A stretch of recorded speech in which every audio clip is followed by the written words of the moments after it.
já estão disponíveis para vocês no blog, na sequência das aulas. Então, nós falamos então sobre a uniformização, o que gera essa uniformização, a linearidade histórica e a lógica binária de subalternidade. Isso, o que é isso? São os fundamentos da racionalidade moderna, ou seja, sobre quais princípios, qual é a lógica de funcionamento dessa racionalidade moderna. Então, a gente viu como que uma necessidade para o Estado moderno uniformizar comportamentos, imposição de um idioma, de uma religião, de valores comuns, etc. Vimos, como consequência disso, a ideia de uma lógica binária de subalternidade do outro, e como se explica muita coisa, inclusive até hoje, das violências contemporâneas, como é que a gente cria um registro que é binário, do bem contra o mal, e aí essa lógica binária vai se reproduzindo para tudo. Homem e mulher, norte e sul, selvagem e civilizado, bom e mal, capitalista e comunista, e assim por diante. E sempre o outro, ou seja, o outro diferente do nós, nós entre aspas, desse nós considerado superior, ele é subalternizado, e isso explica muito dessas violências que acompanham toda a modernidade, toda a lógica da modernidade, e encontrando aí, por exemplo, na Segunda Guerra Mundial, não é que as violências anteriores, a gente comentou que, por exemplo, só no século XVI foram cerca de 20 milhões de pessoas assassinadas pelos invasores europeus. Aqui no século XVI e XVII, cerca de 70 milhões de pessoas. E uma época onde se tinha era espada, facão, armas que não eram armas de repetição, então, e a guerra biológica, doenças que os europeus trouxeram para a América. Então, o extermínio foi em larga proporção. A gente chega na Segunda Guerra Mundial, só na Segunda Guerra Mundial foram cerca de mais de 50 milhões de pessoas mortas, 6 milhões de judeus exterminados nos campos de concentração, entre outros povos. Então, isso, e o que explica isso, o que está no fundamento disso aí, é o que a gente discutiu na aula anterior sobre a ideia de uniformização. Então, se estabelece um padrão e coloca na cabeça das pessoas que o certo é o padrão que é bom, e esse padrão que marca a modernidade durante muito tempo é o padrão branco e masculino. Daí uma modernidade que se estrutura sobre uma lógica de racismo, sobre uma lógica machista, racista, homofóbica, ou seja, tudo que foge àquele padrão hegemônico do homem branco europeu que invade a América, a África, a Ásia, a Oceania, levando, então, impondo a sua forma de organização, impondo o seu direito para todo mundo. Então, a ideia da uniformização, consequência disso, nessa uniformização, o que foge do padrão colocado como hegemônico, ele é subalternizado, é a lógica binária de subalternidade. E aí, então, nós paramos nesse ponto, apenas mencionamos a ideia da linearidade histórica. O que é a linearidade histórica? É a repercussão disso, e vocês vão ver que eu falando agora, vocês vão identificar isso. Eu estudei isso no ensino fundamental, no ensino médio, e muita gente mesmo ainda parte dessa ideia de uma história linear. O que seria isso? É a ideia de que as várias civilizações estariam em graus distintos de evolução. E o auge da civilização seria a civilização europeia, branca e masculina. Então, essa é um conceito, é uma ideia artificial, criada, inventada de história, que ajuda a justificar muito as invasões, que ajuda a justificar as violências, que ajuda a justificar uma suposta, vocês já devem ter ouvido falar nisso também, uma suposta missão civilizadora, de povos que se julgam superiores e que invadem os outros povos, dizendo levar civilização, cultura, direito. E isso, gente, isso é moderno, ou seja, isso está aí até hoje. Essas justificativas ainda continuam sendo construídas até hoje. Tem um livro muito interessante, que eu recomendo insistentemente, vocês vocês lerem, que é o livro do Domenico Lossurdo. Domenico Lossurdo é um filósofo italiano, traduzido mundo afora, né, muito respeitado, e ele tem seus livros aqui publicados por várias editoras. Esse aqui foi publicado pela editora Boitempo, que chama A Linguagem do Império. Esse livro, né, o Lossurdo, ele justamente analisa os discursos, né, do Império Norte-Americano no século XIX, no século XX, antes de fazer as guerras, né, e identifica isso. Quer dizer, é o mesmo discurso lá do século XV, do século XVI. Né, o mundo é justificativa. Nós estamos invadindo a América, né, para levar a civilização a esses povos selvagens, né, aos índios. Né, e aí continua a mesma coisa. Né, estamos levando, né, nas invasões norte-americanas, e é importante ressaltar, nesse livro traz essa informação, né, muito interessante, que os Estados Unidos da América, desde a sua independência, começaram, a média, né, começaram uma guerra em cada 3 anos. É o país que mais iniciou guerras, né? E é o país disparado, né, é o mais bélico, né? É o mais violento. E você tem hoje, né, o que demonstra muito essa vocação bélica, né, e agressiva norte-americana. Os Estados Unidos têm cerca de 800 bases militares fora do território norte-americano. Se a gente comparar com a segunda potência, né, econômica, militar, né, a China, por exemplo, tem uma base militar fora da China. Né, e é um império muito mais antigo, né, do que o Império Norte-Americano. Então, você tem vocações, né, vocações diferentes, e esse livro ele faz essa análise do discurso dos presidentes norte-americanos, né, e como que eles constroem ainda isso, né, essa coisa ainda de uma missão civilizatória. Nós estamos invadindo o Iraque, para derrubar o ditador, né, para levar democracia, para levar direitos humanos, né. Então, isso aí é um dado, uma referência muito importante, né, como os direitos humanos, né, e isso não é novidade também, né, como os direitos humanos são utilizados, o discurso de direitos humanos muitas vezes é utilizado contra os direitos humanos, assim como o discurso cristão é usado contra o cristianismo, né? Então, você fala em direitos humanos, em proteção da vida, da liberdade das pessoas, né, da dignidade das pessoas, e muita gente coloca no discurso, nós vamos então levar vida, liberdade, dignidade para as pessoas lá do Iraque. Lembrando um dado importantíssimo, que também vocês encontram nesse livro, né? No Iraque, naquela ocasião, tinha uma ditadura que inclusive foi patrocinada pelos Estados Unidos, o Saddam Hussein, né, como outras ditaduras pelo mundo. E nessa ditadura, você tinha muitos presos políticos, né, desaparecimentos, né, como toda ditadura, ela é violenta, persegue as pessoas, persegue os opositores, e isso Saddam Hussein fazia, a ditadura iraquiana fazia. Isso pegava-se, alguns dados mostram que ela era tão violenta que você teria cerca de 1.500, né, desaparecidos por ano, né, pessoas sem destino, que eram sequestradas pela ditadura, né, jogavam os corpos, às vezes no rio, no mar, ou seja, sumia com os corpos dessas pessoas, além dos presos políticos. Né? E aí o autor nos convida, né, ele é um cara muito lúcido, né, nos convida a pensar e fala, olha, então os Estados Unidos vão lá, intervêm, né, no Iraque para tirar uma ditadura que eles colocaram, né, e nessa intervenção, as guerras, né, a primeira invasão do Iraque, né, com o Bush pai, depois o Bush filho, que invade de novo o Iraque, né, o livro menciona que foram cerca de 500 mil pessoas mortas, né, por essas invasões, né, pelas bombardeio norte-americano, pela invasão militar com o exército norte-americano, né, com a destruição das cidades, a destruição de hospitais, a destruição de escolas, a destruição do saneamento básico, o que levou também à morte de um monte de gente, né, muitas crianças, dessas centenas de milhares de mortes estão aí, muitas crianças, né,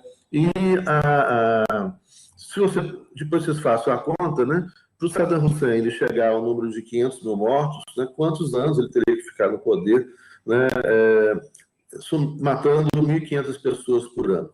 Né? Por aí a gente vê, né, a proporção e a completa, né, insanidade e a falta de razão desse tipo de intervenção. É óbvio que isso não é uma intervenção em nome da democracia nem direitos humanos, a intervenção foi por causa do petróleo, né, assim como, né, a intervenção aqui no Brasil, a intervenção na Venezuela, a intervenção no Irã, né, em outros lugares. A questão é econômica, né, e o que move, né, as guerras, né, e a violência essencialmente, né, causas econômicas, né, poder, dinheiro, que envolve indiretamente isso, né, na geopolítica, na hegemonias e etc. Então, a ideia dessa linearidade histórica, ela reforça esse discurso. Ela diz o quê? Que existem determinadas civilizações, né, que são civilizações mais adiantadas, mais avançadas do que outras civilizações. Né? E essas civilizações, elas, então, têm, né, uma missão civilizatória. Né? O direito internacional se funda, né, muito nisso, né? E muitas das suas normas, lá no século XIX, no século XX, né, a Tratado de Versalhes, a divisão do mundo entre as grandes potências europeias, onde essas potências europeias, né, dividem o mundo, né, e as áreas que elas vão dominar, que elas vão explorar, né, os seus recursos naturais, que elas vão impor, né, o seu idioma, a sua cultura, a sua forma de organização social, política, econômica, né, e de onde essas potências extraem. Isso foi a Primeira Guerra Mundial. E a justificativa, né, é essa. Nós somos mais civilizados, nosso direito é melhor, nossa civilização é mais desenvolvida, né, então a gente tem a obrigação de levar para vocês que são, né, atrasadinhos, né, a nossa cultura, a nossa civilização. Só que também a gente tem uma ideia, né, do despropósito disso, né, do absurdo disso. É só imaginar, por exemplo, que, né, há 6.000 anos, né, antes de Cristo, né, na Mesopotâmia, né, que é onde é aquela região ali onde está hoje o Iraque, né, ali naquela região já se fabricava vinho e cerveja 6.000 anos antes de Cristo. Né? Ali está, né, o núcleo, né, da cultura e das religiões que se tornaram religiões monoteístas, né, a começar pelo judaísmo no Oriente Médio, né, o cristianismo no Oriente Médio também, né, e depois o islamismo também no Oriente Médio. Né? Ali está a base da filosofia que nasce na África e é levada depois para o Oriente Médio, Grécia, né? Depois vocês veem um mapa aí, né? Grécia já está onde hoje se considera o Ocidente, né? Mas aí na fronteira com o Oriente, né? A Turquia ali já é Oriente, e essa divisão entre Ocidente e Oriente é uma divisão inventada também na modernidade, né? Justamente para estabelecer também essa lógica binária, né? Como um Ocidente avançado, herdeiro dos gregos, e um Oriente atrasado. Né, o que também é uma construção ideológica, histórica, uma construção falsa, né, para reafirmar isso, né, sabendo que a filosofia nasceu na Grécia, Aristóteles lá no Egito, né, e que ali está tudo junto, né, Grécia, Turquia, logo ali o Oriente Médio, as pessoas se comunicavam, etc. E antes disso, né, a filosofia já nascera na África, sendo levada, então, para a Grécia, mas essa construção, né, não para a Grécia, para o Oriente Médio, mas essa construção ideológica que se faz justamente para reafirmar a superioridade ocidental e, com isso, né, justificar as invasões, justificar as imposições, né, justificar o domínio, né, e mesmo subalternizar. Né, e subalternizar de uma maneira que muitas vezes, né, é uma espécie de servidão voluntária, né? As pessoas se colocam no lugar de subalternidade. As pessoas consideram, então, né, esse colonizador, esse invasor, como superior a elas, né? E cultuam essa superioridade. Né? Hoje, em relação à Europa Ocidental, né, nos últimos 500 anos, né, na Europa Ocidental, e Estados Unidos, mais recente, que a hegemonia norte-americana, principalmente pós-Segunda Guerra Mundial, que herda, né, do Império Inglês essa hegemonia e da Europa Ocidental, né, também essa hegemonia. Então, a linearidade histórica, ela seria, qual é a consequência dela, né? Qual é a consequência da nossa forma de pensar, né, de ver o mundo, dessa linearidade histórica? A consequência é de que, primeiro, se a gente aceita essa hipótese, que não é comprovada, ela é uma hipótese não comprovada, então, portanto, ela é falsa, né? Não há uma linearidade histórica, as civilizações não estão em graus distintos de evolução, o que, na verdade, e hoje, né, a gente trata na historiografia contemporânea é a ideia de complementaridade, né? Uma ideia muito importante para a gente superar essas ideias de hegemonia, que são violentas, que subalternizam os outros. A ideia de complementaridade qual é? Ela é, e é bastante, né, é óbvio, me parece, né, hoje em dia, de que as diversas culturas e civilizações, na verdade, elas trilham caminhos distintos.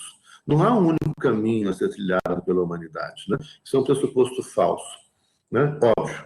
Né? Então, é como se tivesse, né, a ideia da linearidade histórica, ela pressupõe que a humanidade tem um único caminho a ser trilhado.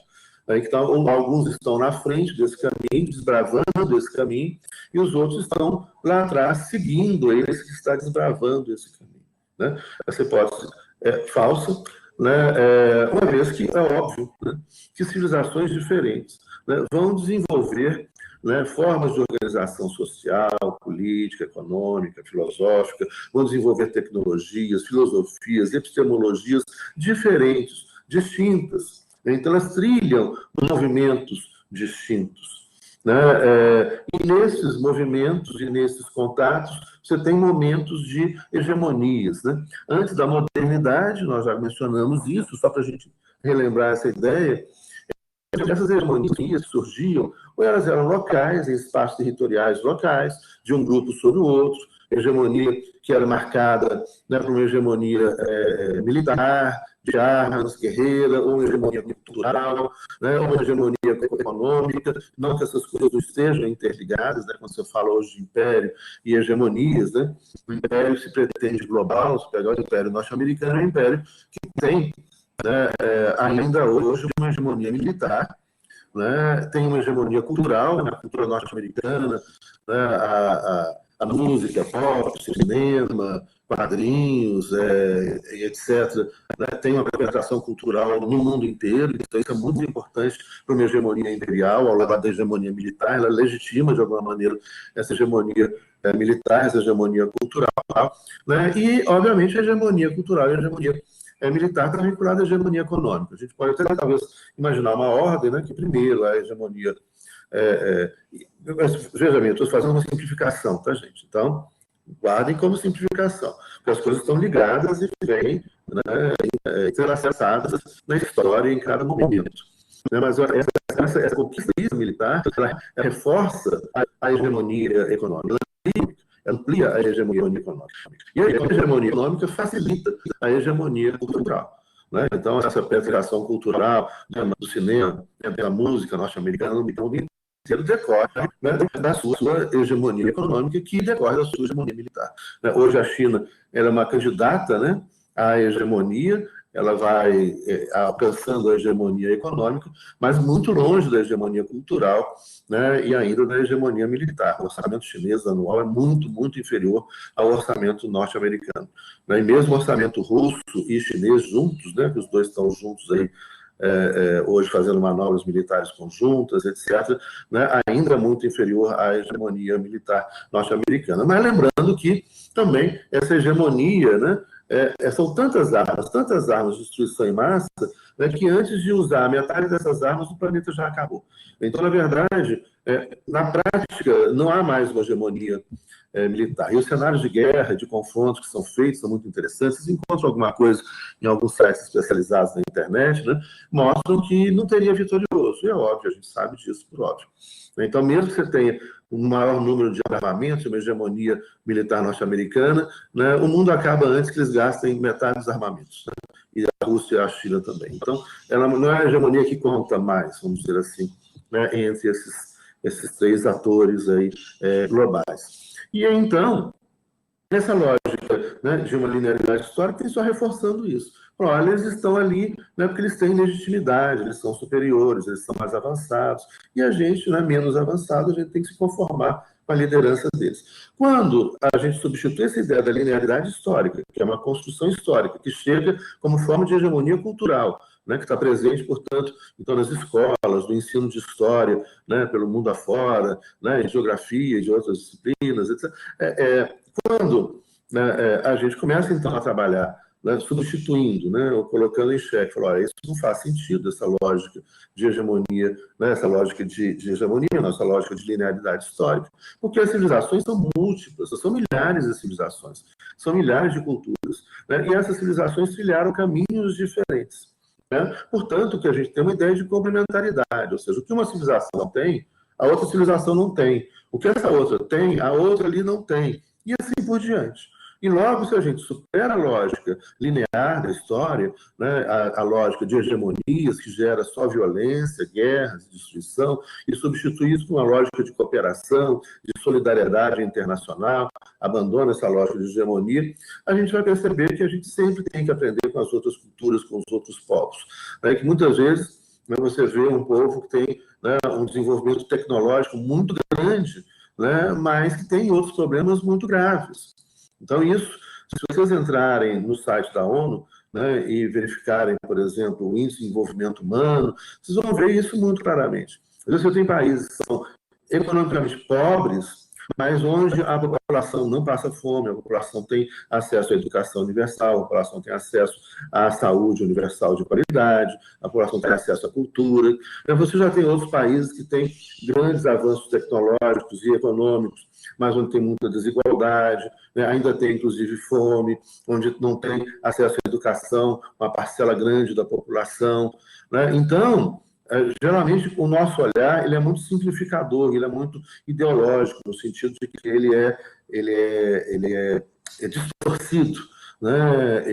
A gente toma partido e não quer... A gente escolhe, às vezes, as questões... A gente se posiciona em relação às questões internacionais, as relações internacionais, mais como se fosse o campeonato brasileiro de futebol, né? Ou o campeonato europeu, qualquer que seja, que as pessoas também vão assistindo. E o mundo não é um campeonato de futebol. Né? Então, não é você torcer para um ou para outro. Né? Tem que parar com essa bobagem, porque isso só impede o conhecimento. Mas entender os processos de transformação e a imensa diversidade, justamente compreender isso.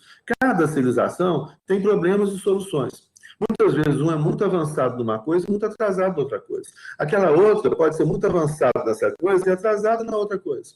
Por isso que a gente defende a ideia da complementaridade, né? Do diálogo horizontal, não hegemônico. Por exemplo, uma civilização, né, como a que se tornou hegemônica, né, a civilização ocidental, né, capitalista, ela se tornou hegemônica, né? Ela é marcada pela hegemonia norte-americana, mas hoje é uma sociedade extremamente cindida, né? Muito violenta, a sociedade norte-americana, a história norte-americana é de muita violência, muita desigualdade. Você tem cerca de 40 milhões de pessoas que não têm acesso à saúde, muitas pessoas não têm acesso à educação. Busquem os dados, né, no site da ONU, que são dados confiáveis, né? Violência policial bárbara, né, que a gente tem acompanhado. Pessoas dormindo nas ruas, um número altíssimo de pessoas desabrigadas, sem teto, né, sem dignidade, né, ou trabalhando até a morte, né, com um salário ridículo, quando encontra emprego, né, que hoje em dia o emprego desapareceu. Então, esse grande império econômico, esse grande império cultural e esse grande império militar tem gravíssimos problemas internos, né, que exclui a sua população, né, é a maior população carcerária do planeta, proporcionalmente falando, são cerca de 7 milhões de pessoas envolvidas com o sistema penitenciário, extremamente racista, né, a população penitenciária dos Estados Unidos, né, 80% são de negros e hispânicos, sendo que os negros são apenas 15% da população norte-americana. E os hispânicos também, cerca de 15% da população norte-americana. Os dois somados dão 30%, entretanto, mais de 80% da população carcerária e mais de 90% das pessoas condenadas à morte. Então, isso mostra, né, citando o exemplo do Império, né, citando o exemplo norte-americano, que é o Império. Seria, então, um grande modelo para todo mundo seguir, né, que não é um modelo a ser seguido. Né? Então, e que outros problemas graves, né? O alto consumo de drogas, né? Legais e ilegais, né? O alto número de suicídios, né? O individualismo, o egoísmo exacerbado, né? Que vai fragmentando a sociedade. São muitos problemas que a sociedade norte-americana enfrenta hoje. E se a gente for buscar também as outras, também, você vai encontrar um monte de outros problemas, tá, gente? Escolhi os Estados Unidos porque ele está especialmente em dificuldade hoje em dia e ainda é o grande império, ou seja, ele é posto, né, pela propaganda, pela cultura pop, pelo cinema, pelas séries, né, aquela música, etc., como um grande modelo a ser seguido, né? Hoje você tem também uma presença muito forte da autocrítica no próprio cinema norte-americano, nos seriados, etc., né, nas músicas, né, já de algum tempo, há esses problemas, né, dessa sociedade, que, como qualquer outra sociedade, tem seus defeitos, tem suas qualidades, e são diferentes. Então, é isso que eu insisto muito para a gente, quando a gente pensar na complementaridade. A complementaridade é justamente isso. Olha, esse aqui teve uma conquista importante, esse aqui conseguiu algo importante, né? Mas ele tem problemas graves. Esse aqui, outro, conseguiu algo importante que vai ajudar a solucionar o problema desse aqui, né? E esse aqui também tem alguma coisa que soluciona o problema daquele outro ali. Então, se a gente dialogar sem arrogância, né, e sem esse raciocínio primário, né, de time de futebol é uma escolha emocional, né, é óbvio. Né, que se fosse uma escolha racional, todo mundo torceria pelo Cruzeiro. Né, a Academia do Futebol Brasileiro, né, invicto na Série B com 3 vitórias. Né? Mas... agora vocês reagem. Pois é, como é emocional, você encontra gente que torce para o Atlético. Mas, racionalmente, todo mundo ia torcer para o Cruzeiro. Olha só, 7 títulos nacionais no século XXI. O que é isso, gente? Meu clube. Né? Tá certo, estou assistindo aquele jogo horroroso, né, de domingo, o Cruzeiro ganhou de 1-0 do Figueirense, né? Mas é isso, a gente tem que estar juntos no momento, né, de sofrimento, de tristeza, e nos momentos das alegrias também. Né? Bom, mas política, né, ou seja, e principalmente estudo, não é nem política que eu estou falando, não.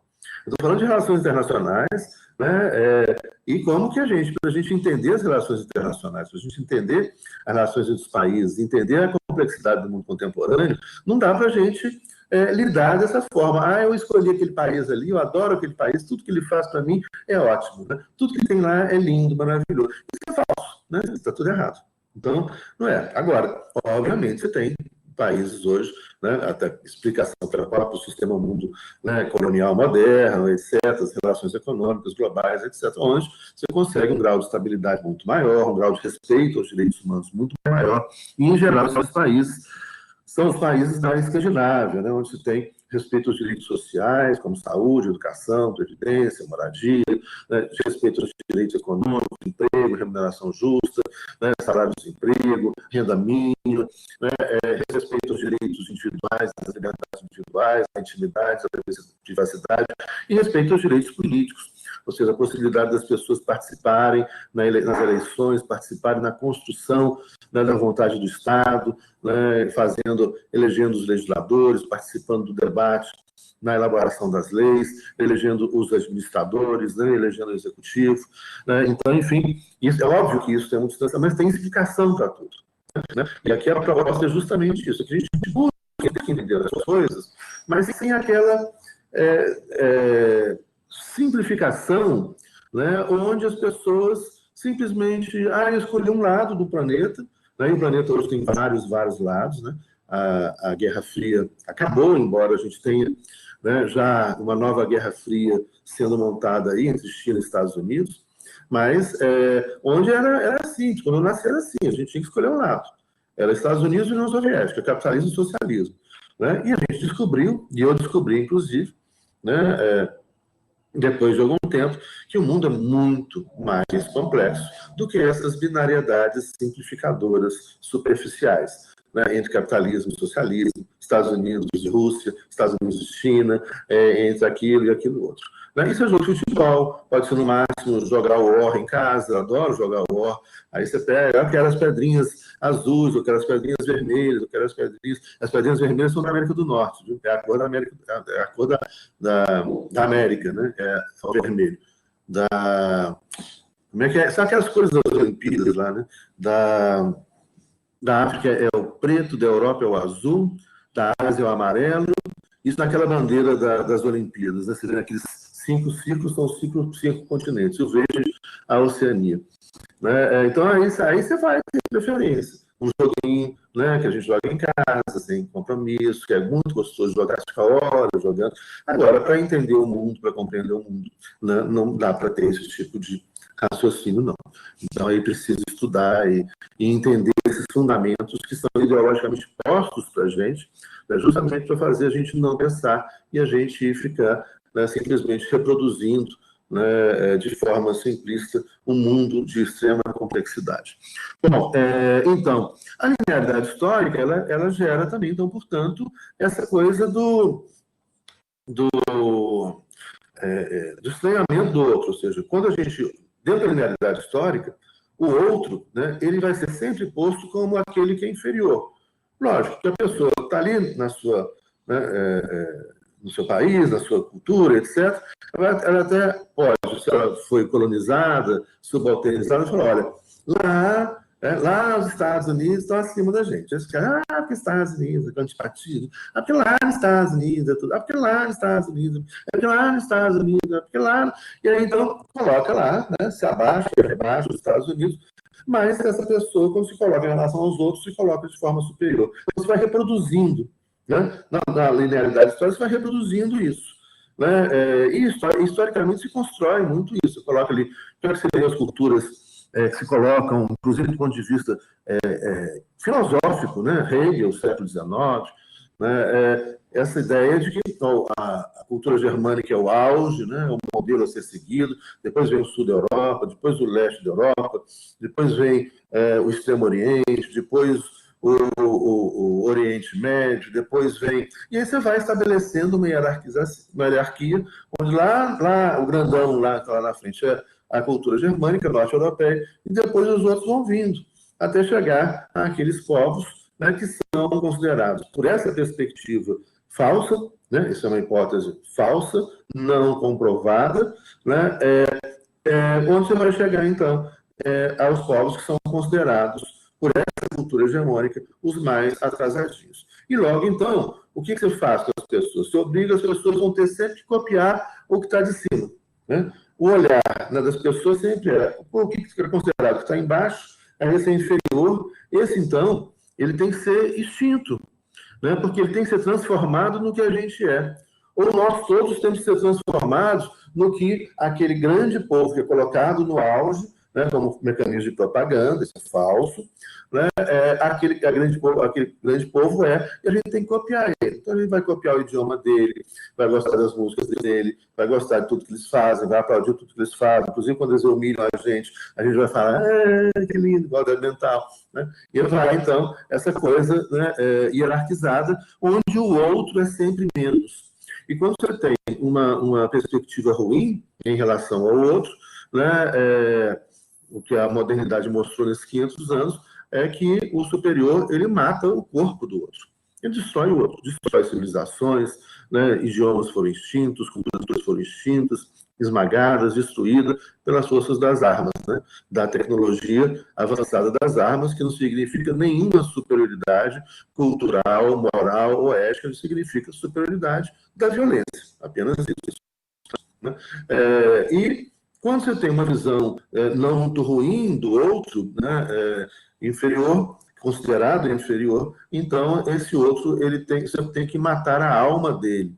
Ou seja, você quer acabar com o que ele é, com a história dele, com a cultura dele, com os antepassados dele, e quer impor a sua história, a sua cultura, a sua religião, matando a alma dessas pessoas. A linearidade histórica, as consequências dela nas relações dos direitos humanos nos últimos 500 anos, né, e ainda na contemporaneidade, ela é gigantesca, gigantesca. Essa desconsideração da cultura do outro, da história do outro, né, esse rebaixamento do outro, que é reforçado por essa ideia da linearidade histórica. E a gente tem que imaginar o outro como aquele que tem algo que a gente não tem. Então, portanto, todas as outras e outros são sempre uma imensa oportunidade, uma grande oportunidade da gente crescer, da gente ampliar, né, os nossos horizontes. E aí, então, um quarto fundamento que vem desse sistema mundo moderno, né, colonial, é a ideia do universalismo europeu. Olha, o que é o universalismo europeu? E aí, então, a gente vai comentar justamente essa discussão do universalismo, e o que significa o universalismo europeu, e a discussão da universalidade dos direitos humanos, né, e os problemas que envolvem essa questão da universalidade dos direitos humanos. Então, Posto já esses fundamentos que a gente comentou até agora, né, a ideia do universalismo europeu é um outro fundamento da modernidade, que ele tem a ver muito com a ideia que a gente desenvolveu de colonialidade do saber. Então, o que é a colonialidade do saber? Nós mencionamos na aula anterior que no primeiro teve o processo de descolonização, quando as tropas coloniais saem, mas essas tropas coloniais, quando saem, deixam como herança uma colonialidade do poder, que é a estrutura do Estado que eles inventaram, a ideia de uniformização, os valores deles presentes nesse Estado moderno, né, e no direito moderno. Então, eles deixam como herança isso, que é uma colonialidade do poder, e que faz, então, com que prossiga as uniformizações, as perseguições, o racismo, né, o fascismo, o machismo, a homofobia e outras formas de violência, né, de não aceitação da diversidade, uma vez que a marca da modernidade é a uniformização, e isso o invasor deixa como herança, né, para aqueles países que foram invadidos e colonizados, depois mesmo da sua independência. Depois nós falamos da colonialidade do ser, esse sentimento interno, né, que nós comentamos ontem, que eu falei também hoje dele, é como que as pessoas se sentem subalternas a um modelo que é considerado um modelo de civilização superior, né? Isso muito forte, né, entre nós brasileiros, né? Essa admiração quase incontida, apaixonada, que quase leva as lágrimas, né, de alguns brasileiros, minoria, mas que são muitos, né, embora sejam minoria, de que, com relação aos Estados Unidos, a bandeira norte-americana e essas outras coisas. Então, essa é a subalternidade do ser. Né? São pessoas que se assumem como inferiores, né, que querem imitar o império. Né? Era Roma, né, na antiguidade, né, o Washington na contemporaneidade. Né? E se vier outro império aí, né, espero que não venha, mas tudo vai se conformando para outro, né, pode virar, né, uma outra capital do império que reproduza isso. Mas o mundo está mudando radicalmente, eu acredito que a gente vai superar, né, esse sistema mundo moderno, essa lógica moderna, muito brevemente. Né? A gente está numa crise radical do sistema mundo moderno e de tudo isso que envolve, né, a modernidade e a própria racionalidade moderna. Então, a ideia.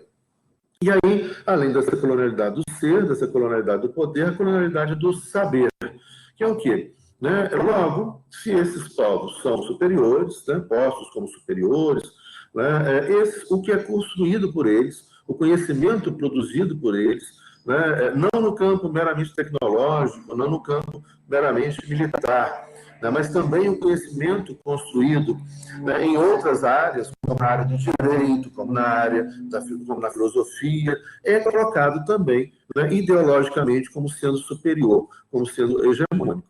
E não é por outro motivo, né, que é o direito que a gente estuda aqui no Brasil, se vem mudando muito de uns tempos para cá, mas ainda né, muita menção a autores estrangeiros, especialmente na pós-graduação, né, muitos autores norte-americanos, tem muita gente que coloca como referência, né, para estudar o direito constitucional brasileiro, o direito constitucional norte-americano, que não tem nada a ver com o nosso, é uma bobagem, isso é um erro, isso, né? Nosso direito constitucional está muito mais próximo do direito constitucional continental europeu, né? Então, a gente pode colocar como referência, ele pega essa referência, também um direito constitucional francês, alguma coisa em português, né? Espanhol, né? Alguma coisa da influência do direito alemão, né, no caso, mas norte-americano não tem nada a ver com a gente. Mas entra essas coisas, que é coisas também que faz parte da estrutura da colonização. E a gente vai discutir isso, né, em aulas mais adiante, né, como é que se constrói o constitucionalismo inglês, o constitucionalismo norte-americano e o constitucionalismo continental europeu e o constitucionalismo brasileiro. Né? Mas, então, essa ideia, né, quando a gente fala de universalismo, dentro do sistema mundo moderno, então, ele vem acompanhado de todas essas outras ideias. Logo, o que é que tem a força de universal? O que é considerado como válido para todos os povos do mundo inteiro? Aquilo que a hegemonia europeia, aquilo que a cultura europeia, que o saber europeu diz como sendo melhor, como sendo correto. Né? Então, e isso também é fácil de entender. Eles invadiram o mundo inteiro e levaram a cultura e o direito deles para o mundo inteiro. Então eles começam a falar, olha, o meu direito, né, eles, os europeus, falar, o meu direito é superior de vocês abandonem esse direito aí e adotem o meu direito. Né? Isso, então, faz com que aquilo que é produzido na Europa, o conhecimento produzido na Europa, na área do direito, né, na área cultural, na filosofia, outras coisas, pegando o direito na filosofia do direito, o direito penal, né, é muito comum, né, o pessoal do direito penal estudar, né, aqui o direito penal na Itália, né, você tem coisas interessantes, importantes produzidas na Itália, na filosofia do direito, muitos de nós fomos estudar na Alemanha, né? No direito constitucional, muitos de nós fomos estudar na França, e eu fui um desses que fui estudar em Portugal, Espanha, fui na França, fui na Bélgica, fui na Inglaterra, fui na Itália, né? Estudei direito deles, etc, etc, porque esse era o caminho, né? Que ainda a gente trilha, as bolsas de estudos, né? Que a gente tinha, hoje em dia, infelizmente, vocês não têm mais, mas né? Que a gente até recentemente tinha, e que muitos alunos, né? E muitos professores foram estudar na metrópole, né? E a gente chegava e voltava assim, cheio de ideal, né, europeu. E não é que seja, veja bem, eu não estou falando, isso é muito importante que compreendam a minha fala, eu não estou falando que é ruim, não. Eu estou falando, é só que essa cultura, esse direito se impôs para todo mundo e escondeu as outras culturas, os outros direitos, as outras formas de ver o mundo. E a gente perdeu muito com isso. Porque assim como na Europa tem muita coisa boa, tem muito problema. Né? E assim como em qualquer outro lugar do mundo. E quando a gente deixa de conhecer a diversidade, a gente deixa de aprender. Né? A gente deixa, inclusive, de conhecer, talvez, possíveis respostas para as indagações que nós temos, a partir da nossa realidade, a partir da nossa cultura, a partir dos nossos problemas diários. Né? O outro é sempre a diversidade, né? A outra, a alteridade, é sempre uma oportunidade de reflexão, de aprendizado, né? E, no mais, também, né, respeitar o outro com o seu valor, mesmo que a gente não concorde, a gente não precisa concordar, né, mas não tem que intervir na vida da pessoa, destruir a vida da pessoa, porque ela pensa diferente de você, porque ela tem uma religião diferente de você, né, porque ela tem uma sexualidade diferente da sua, ou por qualquer outro motivo. Né? Para de encher, né? O saco, deixa o sujeito a vida dele, né? E cuida da sua vida. Né? Deixa aquele outro povo, aquela outra cultura, aquela outra civilização, com sua forma de organização social, para lá, ele te respeita e você respeita.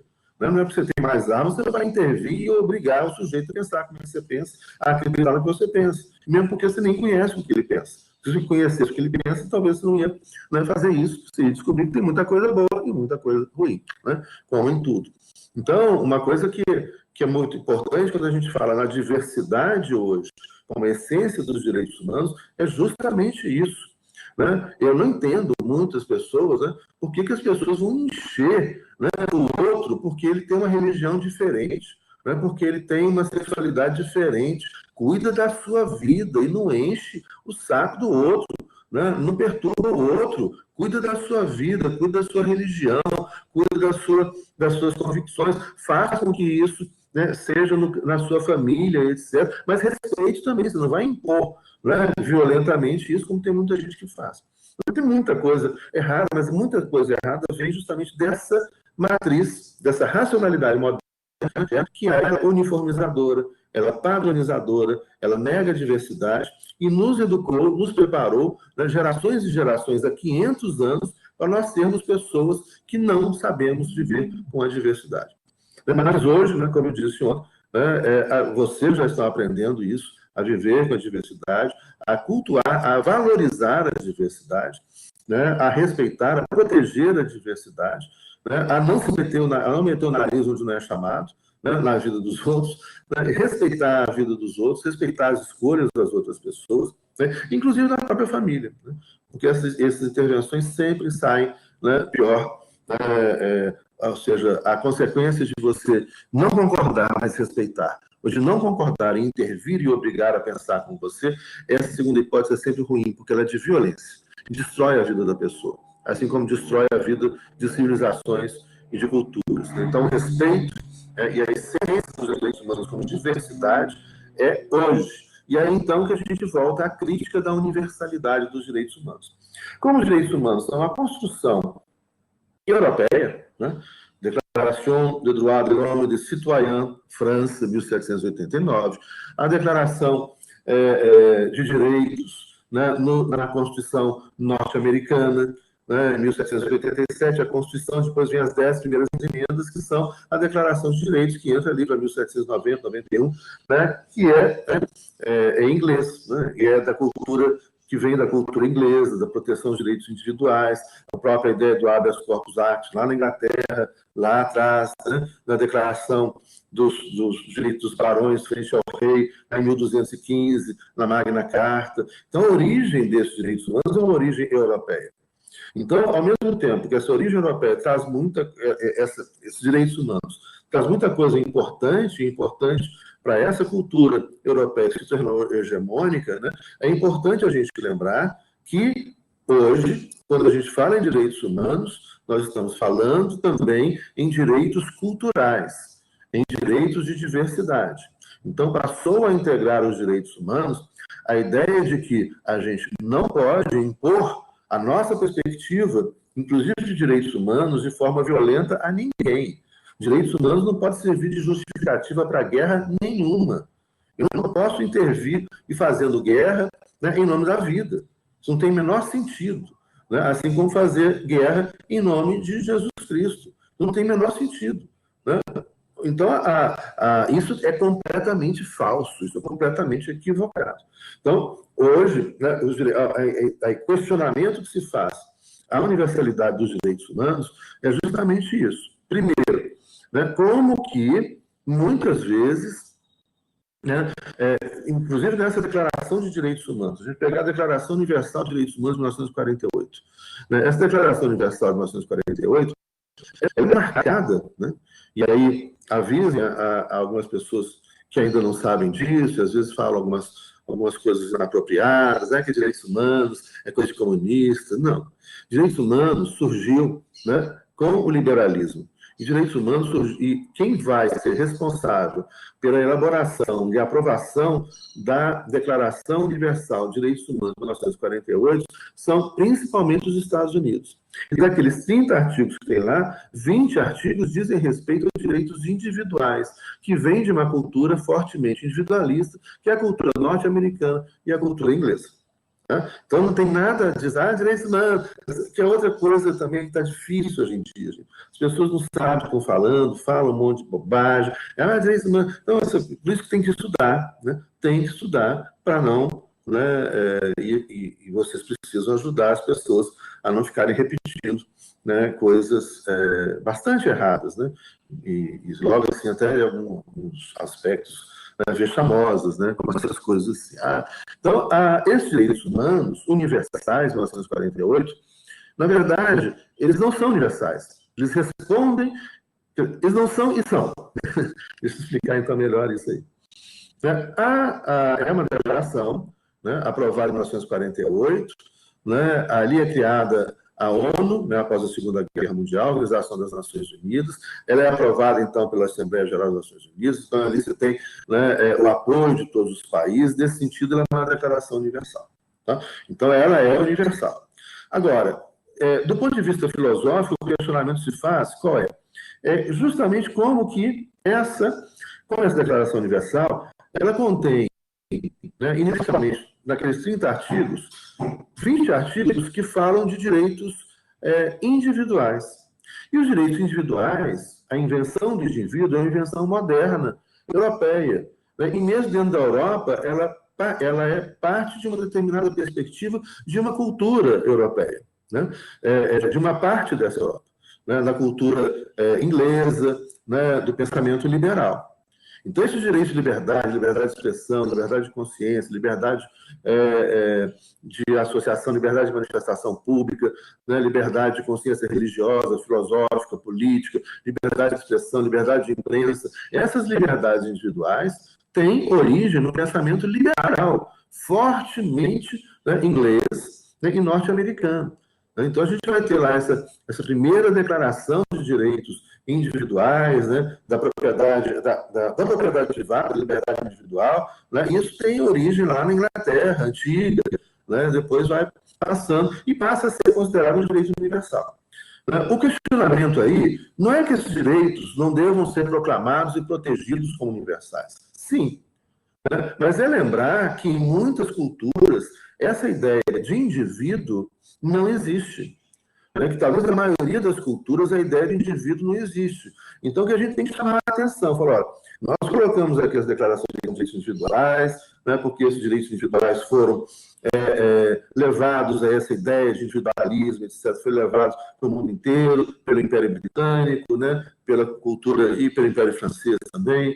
Né? Então, isso aí se tornou valor para muita gente, etc. Mas existem outras pessoas que funcionam, várias outras pessoas, existem milhões de outras pessoas, né, e milhares de outras civilizações que não funcionam dentro desse registro. E também tem que ser respeitados. Né? Então, você tem uma outra perspectiva, né? Uma perspectiva comunitarista, uma perspectiva mais coletivista, né? Uma perspectiva que nós vamos comentar daqui a pouquinho, ecocêntrica, né? Que vai ganhando força, né? Substituindo uma perspectiva antropocêntrica, inclusive, dos direitos humanos. Então, veja bem, né? Não se trata aqui, em nenhum momento, a gente substituir uma hegemonia por outra hegemonia. Mas se trata, então, inclusive, a fazer desaparecer essas hegemonias dentro da perspectiva dos direitos humanos, né, que marca a hegemonia pós-Segunda Guerra Mundial norte-americana no Ocidente, mas um Ocidente geopolítico, né, do que um Ocidente geográfico, né? Nesse Ocidente geopolítico, Austrália, Nova Zelândia são Ocidente, Japão também, né? Foi fortemente influenciado pelos Estados Unidos pós Segunda Guerra Mundial, inclusive culturalmente. Ela mantém também a sua cultura oriental, etc. Eu estou falando aqui de um Ocidente geopolítico, né? Então, é de como que essa hegemonia, né, norte-americana, ela é retratada nesses direitos humanos. E aí, a crítica que se faz a esse universalismo é de que esse universalismo seria um falso universalismo. Ele não é universal efetivamente. São direitos importantíssimos, para muita gente é muito importante, tem que ser respeitado e protegido pelas constituições, mas além desses direitos individuais, existem outras perspectivas que vão nos ajudar a gente lidar com a vida, com as outras formas de vida, lidar com a natureza, lidar com outras culturas, com outras formas de cultura que não compreendem, né, que não entendem essa ideia do individualismo. Inclusive, nos levar a uma discussão, né? Uma discussão horizontal, democrática, rica, né? Não bélica, né? Mas uma discussão racional, com argumentações racionais, onde a gente pode construir e deve construir, né? Uma crítica a esse individualismo. Né? Porque, primeiro, que os direitos individuais não são direitos naturais, é o que a gente falou ontem, são direitos culturais que foram impostos, né, pelos colonizadores franceses, ingleses, ou pelo mundo afora, mas houve muita resistência e muita gente não aceitou. A maior parte, né, eu diria a esmagadora maioria das culturas, da diversidade cultural hoje não trabalha com essa ideia de indivíduo, né, e como que isso é um problema, inclusive, quando a gente trabalha ainda conceitualmente indivíduo como sendo esse ser, que inicialmente era esse ser masculino. Lembrando que os direitos humanos inicialmente eram só para os homens brancos. Só para os homens brancos, propriedades. Né? Essa criação europeia. Né? Esse indivíduo, quem que é esse indivíduo livre? É um homem branco, que fala, né, as revoluções burguesas. Está falando do homem branco, não está falando da mulher, não está falando das outras pessoas. Está falando do homem branco. Então, são poucos que são considerados indivíduos racionais, livres. Né? E óbvio que, com o passar do tempo, essa ideia de direitos individuais, de liberdade individual, né, de intimidade, privacidade, ela vai se estendendo para outras pessoas não brancas, não europeias, em outros países, em outras culturas, né? E que, portanto, isso é uma conquista muito importante, mas que a gente tem que lembrar que também isso traz alguns problemas. E quando, principalmente, a gente parte dessa ideia de indivíduo, né, muito forte na cultura moderna, que reflete na perspectiva dos direitos individuais, algumas leituras dos direitos individuais com os direitos humanos, né, isso traz problemas, por exemplo, na nossa relação com a natureza. Né? Então, quando eu falo em direito individual, eu coloco, né, direito individual fundamental no direito moderno e nos direitos humanos, como o próprio nome diz, direitos humanos, né, direitos que na Declaração Francesa do Droits de l'Homme, né, é o direito do homem, das mulheres não, depois começou a falar em direitos humanos de todos os seres humanos, mas ainda é antropocêntrico. E nós estamos chegando hoje num ponto onde esses direitos humanos, onde os direitos fundamentais estão começando a superar o antropocentrismo. Qual é o caminho, então, do que já estamos trilhando? Qual é o caminho necessário a ser trilhado, né, em relação à vida? É a percepção de que, primeiro, inclusive cientificamente, né, de acordo com pegar a biologia contemporânea ou a física quântica, primeiro, é de que esse indivíduo inventado na modernidade é uma invenção que foi naturalizada, mas aí a naturalização enquanto uma ideologia que está mentindo propositalmente, dizendo que o individualismo é algo natural. Não é. Dizendo que o egoísmo é algo natural. Não é. Dizendo que a competição é algo natural. Não é. E é óbvio que não é. E isso é basiquinho do basiquinho do basiquinho. Né? Nós, seres humanos, só sobrevivemos, né, ao ataque, né, porque nós somos gregários. Né? E nós, então, nos organizamos para nos defendermos dos grandes desafios, né, no meio da natureza a qual a gente pertence, em outros animais, etc. Então, a gente só chegou lá, o Homo sapiens só chegou até aqui, né, e hoje o Homo sapiens está sendo responsável pela sua própria extinção. Nós, né, que vimos do Homo sapiens, estamos sendo responsáveis pela nossa extinção por causa da nossa arrogância, por causa do nosso egoísmo, por causa do nosso individualismo. Então, é muito importante. Não estou falando que tem que acabar com nenhum direito individual. O indivíduo existe a partir do momento que ele existe na cultura. E ele é muito forte na nossa cultura. Então, essa ideia de indivíduo existe. E eu fui formado nessa cultura. Mas a gente tem que perceber que a gente tem que começar a lidar de forma diferente. Primeiro, que a própria ciência que nós desenvolvemos na modernidade, né, que os europeus desenvolveram na modernidade, chega para a gente e fala, por exemplo, a ciência biológica. Chega e fala, olha, você... né, está se achando que é um indivíduo dissociado da natureza, o único ser racional, né, que vai usar tudo para o seu benefício. Se continuar assim, você vai desaparecer. Toda a espécie humana vai desaparecer. Primeiro, você é uma pessoa que é um ecossistema. Nós somos um ecossistema. Nós somos compostos de milhões de seres vivos, de singularidades vivas, né, pequenininhos, microscópios, que estão dentro do nosso corpo. E sem essas singularidades, nós não viveríamos. E se elas começarem a morrer, a gente morre. Se elas começarem a brigar entre elas, a gente morre. E assim também, nós somos uma singularidade que não está dissociada do resto. Então, nós somos natureza, óbvio, né? Falando que é óbvio. Nós somos natureza. Nós somos um ecossistema que integra um outro ecossistema, que integra um ecossistema maior, que integra um ecossistema maior, que integra um ecossistema maior, e assim vai, até chegando às maravilhosas, sensacionais descobertas, né? Não tão recentes assim, já vem desde o século XX, né, da existência. Né? Nós hoje sabemos que são bilhões de planetas na nossa galáxia, bilhões de estrelas, né, que são trilhões de galáxias. Olha que piração. Em cada dessas galáxias tem bilhões de planetas e estrelas. Né, e que ainda há, né, uma hipótese dos universos paralelos, que pode ser, então, incontáveis, né, universos. E isso é ciência, gente. Isso é o que a gente vai descobrindo com a nossa razão, com o nosso estudo, né? E guarda, né, uma distância de alguns milhões de anos-luz a essa coisa brega, né, de terra plana, nazismo de esquerda, e essas coisas. Isso é ignorância, né? Mas, assim, e a ciência está indo muito longe.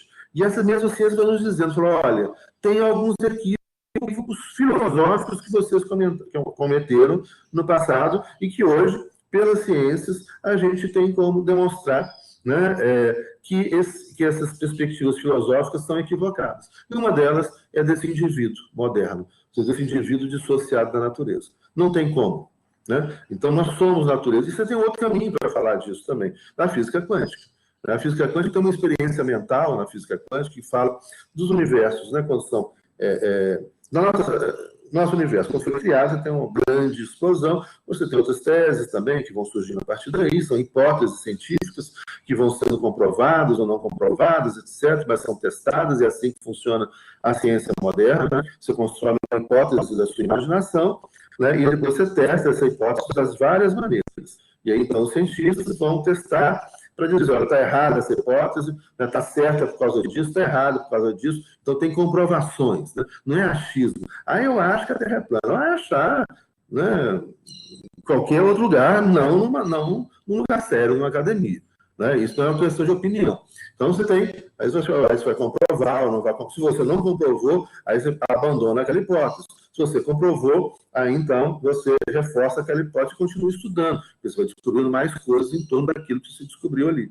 Né? E aí o conhecimento, né, nosso vai se ampliando.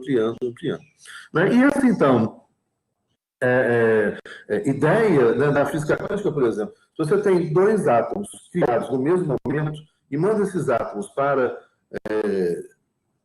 distância imensa, 1 ano-luz, 10 mil anos-luz, 1 milhão de anos-luz, não importa a distância, manda lá, mas se eles foram criados no mesmo momento, o que acontece com um átomo aqui repercute nesse outro que está muito distante, imediatamente.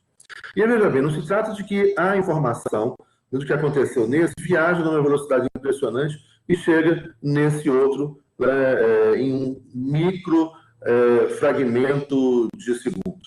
Não é isso.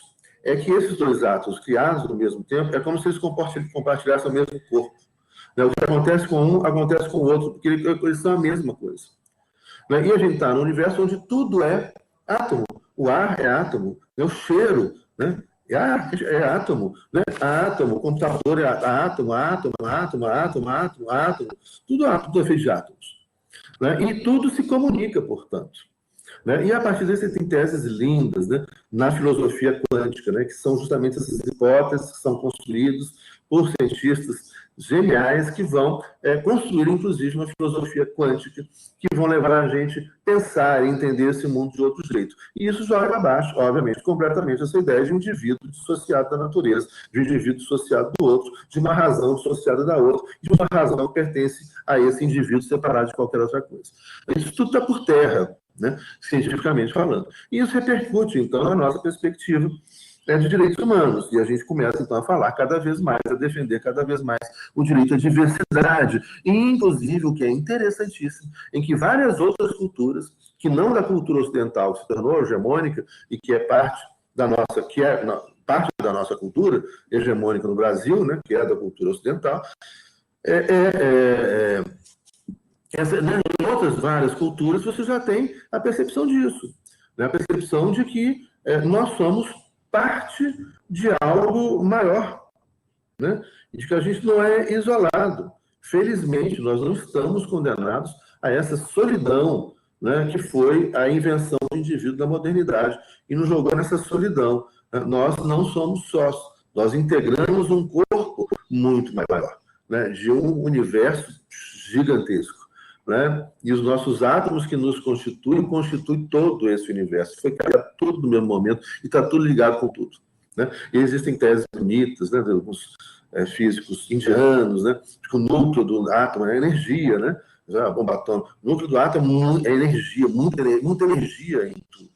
Essas energias se comunicam. Enfim, tem muita coisa, né, bonita, e que esse diálogo, então, interdisciplinar das várias ciências, esse diálogo intercultural dos vários saberes, vai só ampliando a nossa compreensão da vida, a nossa compreensão dos direitos humanos. E daí, então, né, constrói essa crítica, né, ao universalismo, e daí, então, a gente chega, né, à ideia, né, de uma... nós vimos aqui isso aqui também, né, a ideia, então, de um direito, né, que seja um direito não mais antropocêntrico. Olha que sensacional isso. Então, hoje, na América Latina, nasceu aqui duas constituições foram feitas, elaboradas, que surgiram a partir de um processo histórico longo, gradual, lento, riquíssimo, de resistência dos povos originários que habitam, né, essas terras, os Andes, na Amazônia, etc., né, que surgiu da filosofia andina, da filosofia amazônica, né, que foi e que está sendo, né, belamente incorporada pelo Papa Francisco, que apareceu, né, essa discussão riquíssima no Sínodo da Amazônia, na abertura do Sínodo da Amazônia, né, feita por Dom Cláudio Hummes, né, um cardeal brasileiro. Inclusive, o Dom Cláudio Hummes fez um discurso de 53 minutos, que eu pude acompanhar ao vivo, e ele falou, né, dessa integração e dessa contribuição importantíssima que os povos indígenas da Amazônia e dos Andes, né, aí então todas essas diversas culturas Não existe um índio, né? A gente falou, o índio é uma invenção, né, de violência feita pelo invasor europeu. Né? São diversas civilizações, né, amazônicas, nas terras baixas, nas florestas, nas terras altas, né, nos Andes, nessas diversas civilizações que trazem uma perspectiva de vida que começa a ser debatida, né, e belamente incorporada, né, pela Igreja Católica, né, pelo Papa Francisco, da ideia de um humanismo integral, de uma vida integral, ou seja, nós, como seres humanos, né, que integramos uma criação, né, de Deus gigantesca, né, que é essa criação infinita, né, do universo, dos universos paralelos, né?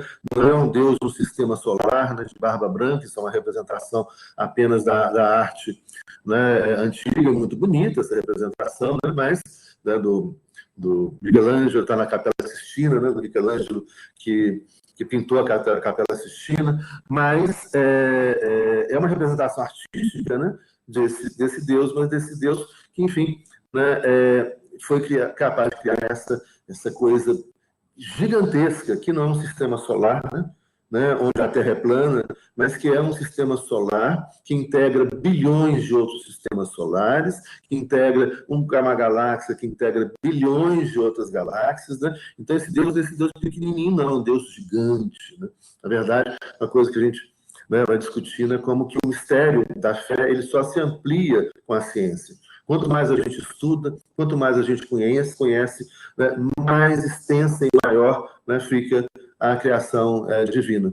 Né? Então, isso é muito bonito, né, porque mostra justamente essa coisa que é difícil da gente, né, imaginar. Nós, como um grãozinho de areia, mas quando você fala também do infinitamente grande e do infinitamente pequeno, na verdade, tudo está no meio. Né? Tudo tem a mesma dimensão. Olha que coisa interessante, né?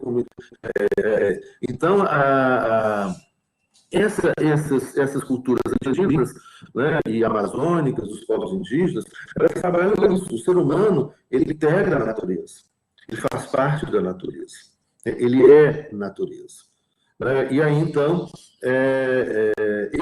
isso começa a refletir no direito, né, e nos direitos humanos. Então, a gente começa gradualmente, isso ainda é um movimento minoritário, mas você tem isso muito forte em alguns lugares. Nós vamos acompanhar aqui, então, eu vou explicar para vocês alguns conceitos, mas a partir disso que a gente já falou até agora, já fica mais fácil de entender. O direito moderno, ele é antropocêntrico, ou seja, tem o homem como centro de tudo. Né? E, inicialmente, quando eu falo homem, né, não é o homem no sentido genérico, não. É o homem. E é o homem branco, né, europeu. Então, esse direito nasce para proteger esse homem branco europeu considerado o racional.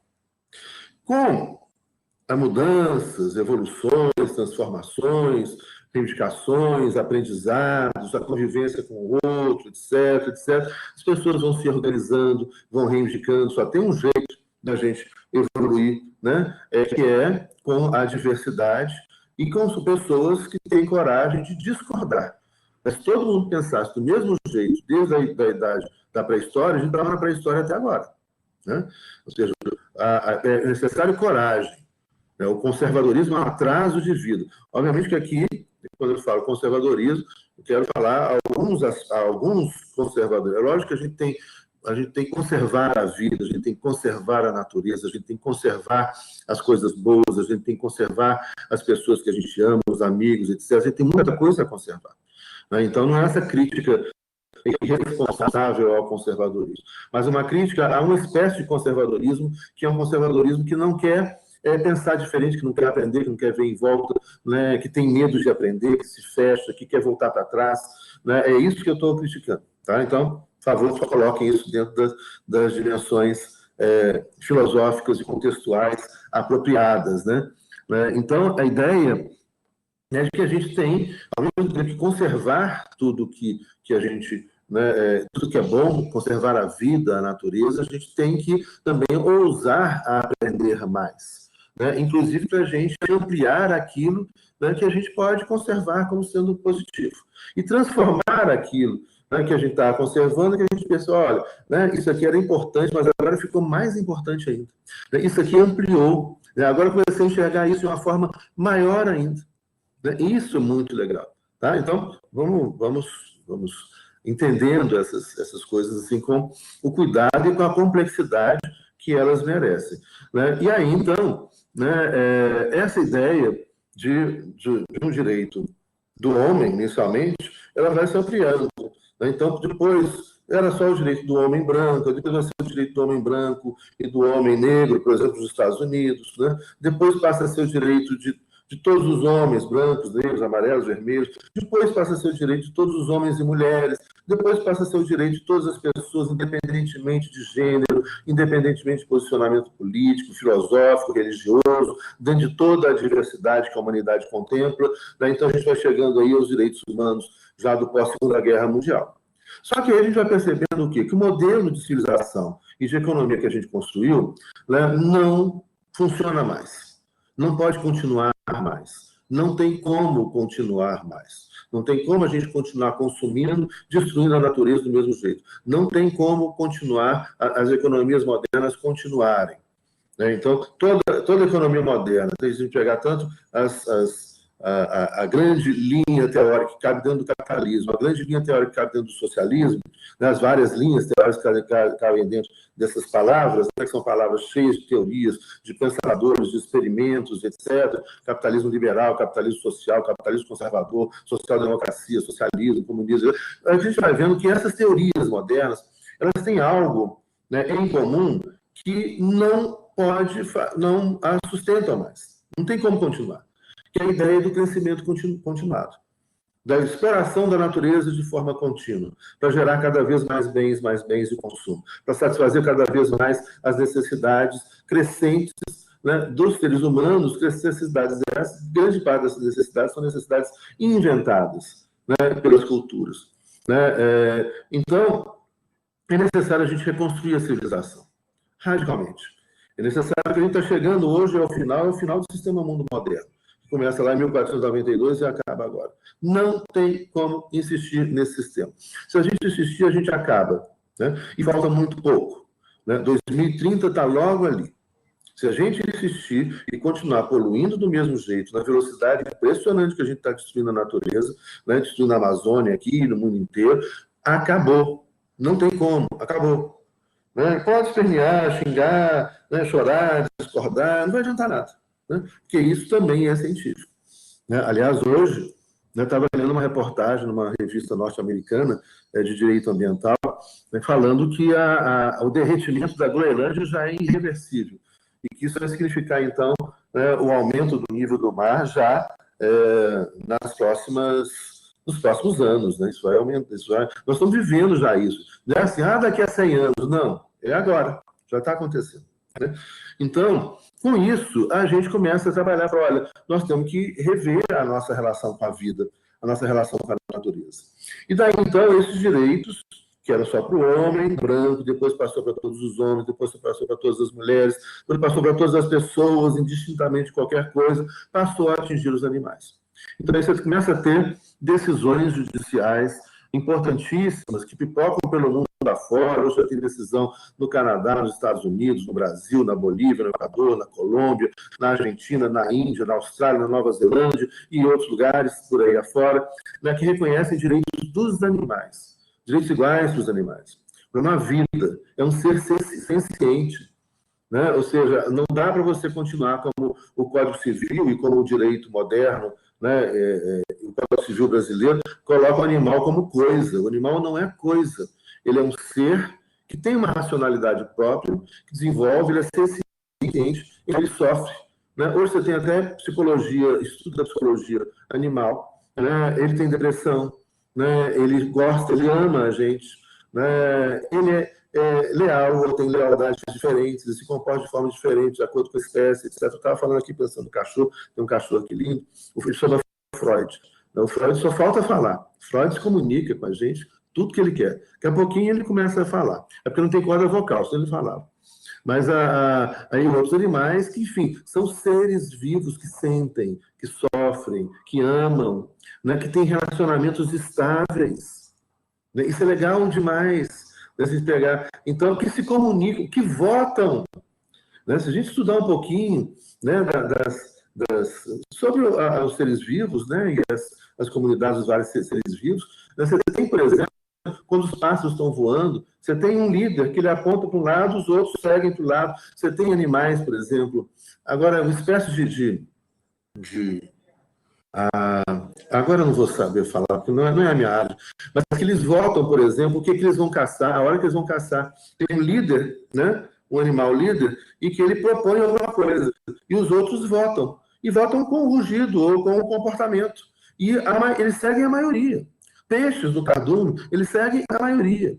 Então, você tem, né, nós estamos falando de seres e os animais começam a ter direitos iguais. Isso vai crescendo hoje, se espalhando pelo mundo afora. Isso já está aí. Então, vocês estão, né, começando o curso, alguns já estão terminando, etc. Esse é o mundo que vocês vão encontrar. Não é o mundo de 10 anos atrás. Não é o mundo de 5 anos atrás. O mundo que vocês vão encontrar agora é outro mundo completamente diferente. E do animalocentrismo se evolui para o biocentrismo. O que é o biocentrismo? O biocentrismo, então, já é um reconhecimento do respeito e a proteção que o direito pode oferecer e o reconhecimento como sujeito de direitos de todos os seres vivos. Então, não é mais o animalocentrismo que reconhece só os animais. O biocentrismo reconhece todos os seres vivos. Então, uma bactéria tem direitos. Né? Uma árvore. O Equador, agora o Equador está vivendo crise com a pandemia, esse governo horroroso que assumiu lá, que traiu tudo, que fez uma confusão autoritária, mas até esse governo, e obviamente que esse governo vai passar, e a pandemia vai passar também, mas se a gente não mudar, virão outras, né, piores. Mas no Equador, por exemplo, qualquer pessoa, qualquer cidadão pode requerer em juízo em nome de qualquer ser vivo que esteja sendo ameaçado. Então, se tiver uma árvore na sua rua que está sendo ameaçada, né, você pode propor uma ação em nome da árvore. É a árvore que é um sujeito de direito. A Corte Constitucional Colombiana, né, ela reconheceu recentemente, e aí, então, é o outro passo. Nós só vamos ampliando. Né? Então, a gente já passou dos direitos humanos, já foi muito além dos direitos humanos. A gente fala dos direitos humanos, os direitos humanos vão incluindo o direito ambiental, mas o direito ambiental ainda é em função do ser humano e muito vinculado à ideia econômica, então ele vai desenvolver a ideia de sustentabilidade, né? Sustentabilidade diz o quê? Como continuar crescendo de forma sustentável. Né? E hoje a gente já percebeu também que não dá para continuar crescendo. Não existe mais sustentabilidade possível. Então o direito ambiental vai sendo substituído pelo direito da natureza, que é uma outra perspectiva. O direito ambiental, ele é antropocêntrico, ele é em função do ser humano. E a gente vai proteger a natureza, mas continuar explorando a natureza, seu direito ambiental, de forma limitada e de forma sustentável. Então, o direito ambiental, ele comunica muito com o direito econômico, né? Ele é antropocêntrico, e ele tem o ser humano como centro de tudo. E ele vai preservar o meio ambiente por causa do ser humano. Esse direito ambiental agora vai sendo superado pelo direito da natureza. Eu falo, não, a gente vai preservar a natureza, porque nós somos natureza, porque tudo é natureza, porque tudo está conectado com tudo, né? E porque a natureza ela é vida, né? E ela tem que ser respeitada como vida. Né? Então, você passa agora a atribuir à natureza, a natureza como sujeito de direito. Inicialmente os animais, depois todos os seres vivos, então animalocentrismo, depois o biocentrismo, todos os seres vivos. Mas nessas perspectivas ainda, né? Elas são ainda perspectivas ainda individualistas. Por quê? O antropocentrismo, o indivíduo humano. Né? O animalocentrismo, o indivíduo animal. Você está protegendo aquele animal. Né? Pode proteger todos os animais, mas cada um individualmente. Né? O biocentrismo, você vai começar a proteger a vida. Mas você protege a vida ainda individualmente. Aquela árvore, aquele animal, aquela bactéria, aquela sei aqui, você protege. Né? E eles podem estar em juízo, ou seja, você não precisa, isso é algo nuclear, importante vocês gravarem para ver a diferença entre o direito ambiental e o direito da natureza. Né? O direito ambiental, né, você é antropocêntrico, é o ser humano criando mecanismos para a proteção do ser humano, para que a gente possa, né, continuar explorando a natureza, crescendo economicamente de forma sustentável, sem inviabilizar a vida do ser humano aqui. Então, já quando você fala de direito da natureza, não. Você protege a vida porque é vida, pelo simples fato de ser vida. Então, por exemplo, quando uma pessoa, né, propõe uma ação em nome de uma planta, de uma árvore, de um animal, né, o que tem que ser verificado não é se aquela pessoa tem interesse, se aquilo vai prejudicar aquela pessoa, se aquilo vai prejudicar aquele bairro, aquela comunidade, ou aquele país. Não. Você vai verificar, basta, você está reconhecendo como sujeito de direito, né? Basta reconhecer que há uma ameaça àquela árvore ou àquele animal. Então, o sujeito passa a ser, mesmo que ele não possa estar em juízo, né, porque embora ele se comunique, né, hoje a gente sabe também, as árvores se comunicam, os animais se comunicam, né, todos se comunicam. Né, mas, embora eles não possam se comunicar e estar presentes ali no tribunal, né, nós, seres humanos, podemos propor uma ação em nome deles, onde então a gente não precisa demonstrar o nosso interesse, basta demonstrar o interesse da vida, o interesse daquela árvore, daquele animal. E aí, então, algumas decisões recentes já avançam ainda mais. E a gente vai chegando, então, nesse estágio maior, né, da evolução do direito, né, então, e levando os direitos humanos para uma perspectiva muito maior. Né, isso já tem algumas resoluções, inclusive da Organização Internacional do Trabalho, depois eu vou trazer isso para vocês mais adiante, para a gente comentar. Que, então, reconhece o ecossistema como direito, como sujeito de direito. Olha que coisa. Então, primeiro, aí você começa a romper com a lógica do individualismo, perceberam?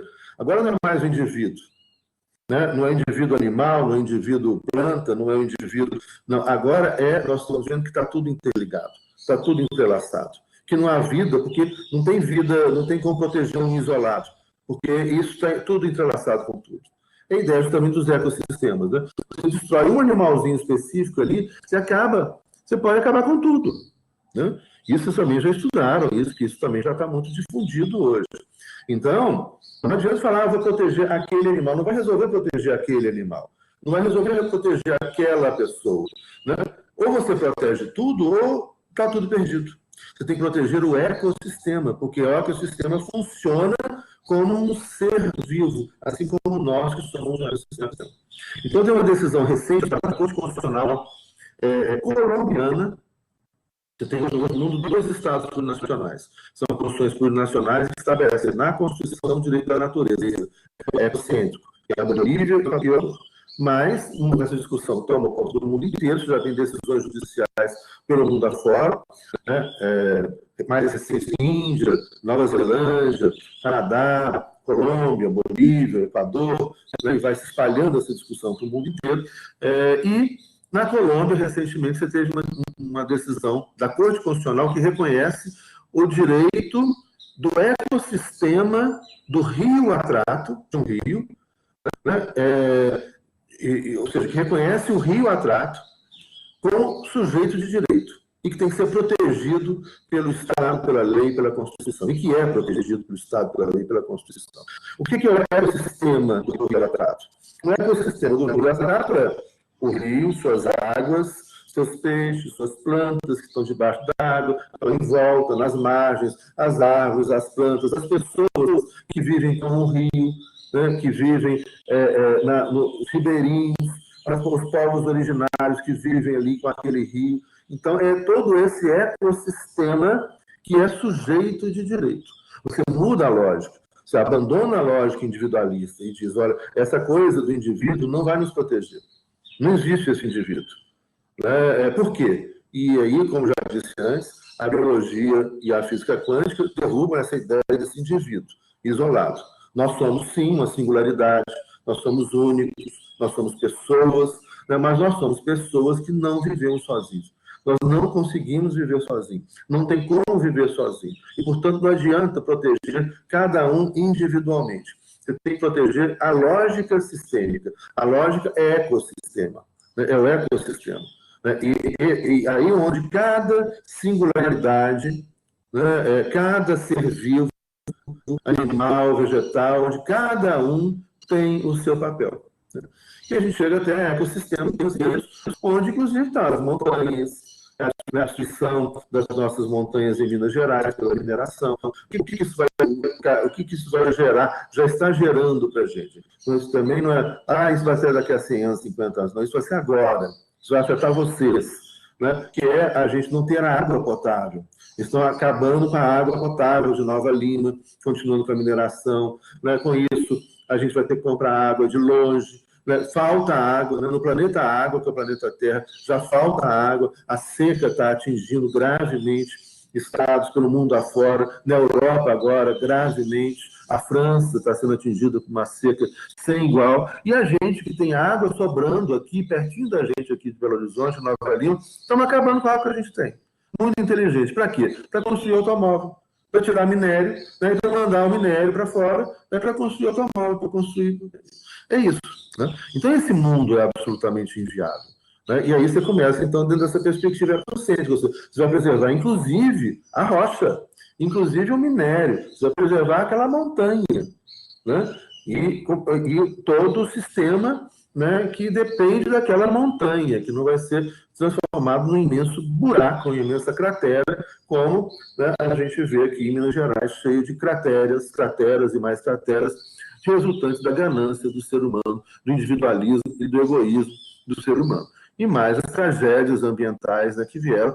Nós propusemos, há 2 anos, uma ação, né, várias associações, né, de direito da natureza, né, uma que eu presidia, que trabalha sobre o novo constitucionalismo, o novo constitucionalismo democrático latino-americano, que eu presidia da região sudeste, presidia a brasileira, depois presidia a internacional, a rede internacional. Nós propusemos uma ação pedindo o reconhecimento do Rio Doce, esse rio que foi assassinado pela mineração em Minas Gerais, né, o Rio Doce como sujeito de direito. Mas, infelizmente, no Brasil, essa discussão ainda não chegou. Né? Ela está começando a chegar agora na academia, chegando para vocês. Então, quando vocês se formarem, né, virarem juízes, né, vocês já vão estar aptos a dar conta de entender esse tipo de coisa. Né? Mas isso a gente propôs aqui, e infelizmente o processo foi extinto, sem julgamento do mérito, não se deu nem oportunidade da gente explicar por que não reconhecia um rio como sujeito de direito. É óbvio que isso é base com um direito que está acabando, esse direito antigo, esse direito antropocêntrico, né, que não mais dá conta do mundo contemporâneo. Mas o que foi triste é que se recusou, né, extinguiu o processo, porque não tinha uma parte legítima. Não está errado, não. Está de acordo com a leitura do direito antigo. Só que a gente tem que abrir espaço para essa compreensão de vida na jurisprudência. Né? Bom, gente, com isso nós chegamos ao final dessa nossa aula. Ainda faltou aqui um aspecto só para a gente fechar essa primeira parte, mas depois eu gravo isso separado, ficou só uma questãozinha específica, que eu gravo separado. Já na nossa próxima semana, então, nós estaremos pelo Teams, né? Teams. Vocês entram pelo Teams, já sabem, vocês estão tendo as outras aulas pelo Teams, vocês sabem como é que entra. Então, a partir da próxima aula, eu vou fazer como hoje, eu mandei avisos para todo mundo, né? Mandei e-mail, mais de um e-mail, mandei mensagem para o WhatsApp, mandei mensagem para todo mundo, que a aula hoje seria, né, a nossa última aula pela conferência do Canvas. A próxima aula, se vai entrar no Canvas também, vai começar pelo Teams. E a aula de hoje vai estar gravada. Tá? Então, e nós vamos hoje já distribuir as datas para a entrega dos trabalhos, está registrado, gravado. Não é, professor, não sabia, não tem como não saber, está registrado, gravado, avisa os colegas que devem assistir essa aula depois, que não estiveram aqui presentes, né? E a data de entrega, primeiro trabalho, 15 de setembro, até meia-noite de 15 de setembro, entregou depois, perde 50% dos pontos, né? Não entregou zero. Né? Depois, o segundo trabalho, o segundo questionário, dia 10 de outubro, né? O mesmo, meia-noite, 10 de outubro, envia pelo SGA, que vai chegar meu e-mail, ou pode enviar diretamente pelo e-mail, né? E terceiro trabalho, dia 30 de outubro, terceiro questionário. A prova final será entregue até o dia que já está estabelecido no nosso calendário. Né? Então, a prova final valerá 30 pontos e já está estabelecido pelo calendário oficial da PUC. Então, eu vou dar a prova final em início de novembro para vocês fazerem e vocês têm que entregar até o dia estabelecido para a prova final. Né? E depois tem ainda a avaliação individual, que é o quê? Vocês vão fazer uma apresentação ao vivo aqui, para mim, para os colegas, de 10 a 15 minutos, sobre um tema que eu vou sortear para vocês. Esses temas já estão ali também no blog, está tudo no blog. Os 3 questionários, as respostas dos questionários, a correção dos questionários, os vídeos de todas as aulas, os textos de todas as aulas, né? E os temas que vão ser sorteados para vocês apresentarem. E aí, então, eu vou avaliar de acordo com a apresentação que vocês fizerem, né, ao vivo pelo Teams, né, que a partir da próxima semana a gente já vai usar o Teams. Beleza? Alguma dúvida? Pode perguntar. Usa o microfone aí, gente. Vocês são tímidos. Sejam não, pode usar o microfone. Não precisa botar o vídeo, mas pode falar. Né? Pedro Henrique, nessa perspectiva, como fica a ideia de território, por exemplo? Poderíamos afirmar que a Amazônia não pertence ao Brasil? Professor, sim, Pedro Henrique, isso é importantíssima essa pergunta. Né? Sim, você muda a perspectiva. Na verdade, o que a gente está fazendo é mudar a perspectiva moderna. E com a mudança da perspectiva moderna, a gente muda a perspectiva dos conceitos modernos, de Estado moderno, de fronteiras, de soberania. Né? Então, a gente precisa repensar tudo isso. Quando foi criada a Unasul, né, que infelizmente esvaziou-se, né, a Unasul foi um momento onde reuniu na América Latina governos que eram governos bastante progressistas, bastante avançados, e com uma perspectiva de soberania muito grande. Então, eram governos que respeitavam a soberania dos Estados nacionais e que zelavam por ela, né? Isso foi no decorrer do início do século XXI, até recentemente, governos que zelavam pela soberania, mas que zelavam também, né, pelo meio ambiente, que zelavam também pela natureza e que abriram espaço para o surgimento desses novos direitos, né, desses Estados plurinacionais, né, que se concretizaram em sistemas constitucionais em 2008 no Equador e 2009 na Bolívia. Tá? Então, nesse momento, você começou a discutir também organizações ampliadas. Não só o Mercosul foi ampliado com a entrada da Venezuela no Mercosul, mas também você teve a criação da Unasul, que era uma união político que visava, política, econômica, mas principalmente política, que visava justamente discutir essas grandes questões. E aí, então, a gente teve avanços belíssimos, mas que, infelizmente, retrocederam. Né? A gente, hoje, retrocedeu um pouco ao direito, quase voltando à Idade Média, né? Mas voltou a um direito, assim, antigo, dentro dessas perspectivas todas, principalmente com relação à natureza, né? Quando a gente vê a destruição da Amazônia, botando fogo em tudo, destruindo tudo, é um retrocesso muito grande a tudo que a gente tinha avançado. Mas você tinha uma discussão justamente disso, da flexibilização das fronteiras com relação, por exemplo, aos povos originários. Você tem muitos povos originários, aimarás, por exemplo, que estão, né, em um país e em outro país. Se não me engano, estão ali no Equador, né, e a Colômbia. Agora eu não vou lembrar a fronteira, mas esses povos, por exemplo, eles não têm uma divisão territorial que respeite a divisão territorial dos Estados nacionais. Então, você tem muitos povos, isso acontece também na África, isso acontece também na Ásia, acontece demais. Né? E os europeus fizeram isso propositalmente, inclusive para dividir esses povos, enfraquecer, né, esses povos.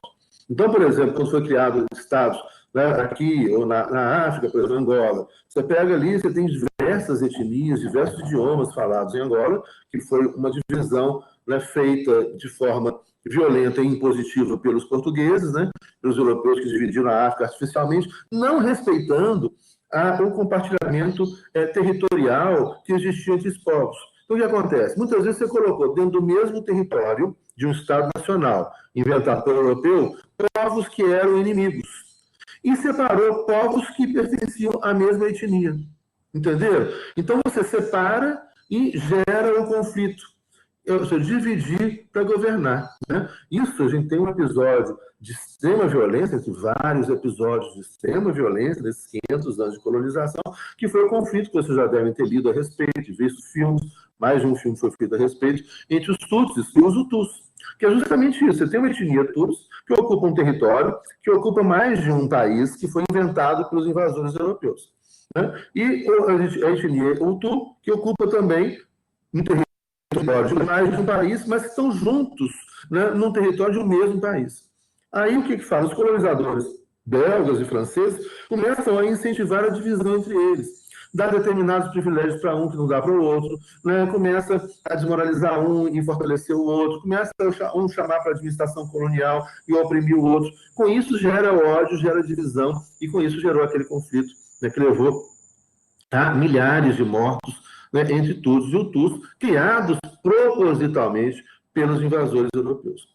Né? Então, a questão territorial e essa questão de soberania ela tem que ser rediscutida, e ela já está sendo rediscutida pelos teóricos, pelos estudiosos, né? E em muitos países pelo mundo afora, e estava muito sendo discutida aqui. E com relação a isso, é óbvio, gente, a Amazônia é nossa. Né? Mas, e aí, é o mesmo princípio do direito, é muito difícil entender isso, não. Né? A Amazônia é nossa, mas não é para a gente matar ou destruir, porque a gente destrói o planeta se destruir a Amazônia. Né? Então, é a mesma coisa de falar, olha, nós temos um filho, né?